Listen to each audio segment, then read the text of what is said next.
Եկեղեցու սպասավորները Տիրոջ կողմից կանչվածներն են։ Քրիստոս ասում է, բազում են կանչվածները, սակավ են ընտրյալները։ Բնականաբար սա ավելի շատ փրկվածների մասին է խոսում, բայց ունենք նաև, տեսեք, 5 կտակարանի մեջ ունենք 12 ցեղեր, որոնցից մեկը Ղևտացիները ընտրվեցին, Ղևիի ցեղը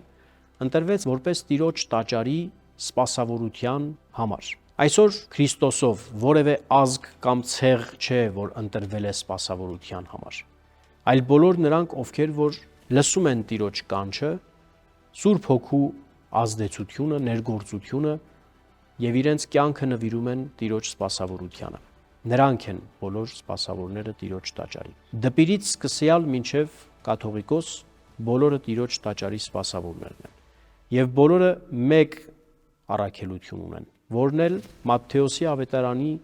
վերջին հատվածն է. գնացեք, քարոզեցեք բոլոր ազգերին, աշակերտեցեք բոլոր հեթանոսներին, մկրտեցեք նրանց Հոր, Որդու եւ Սուրբ Հոգու անունով, եւ ես ձեզ հետ եմ մինչև աշխարհի վախճանը։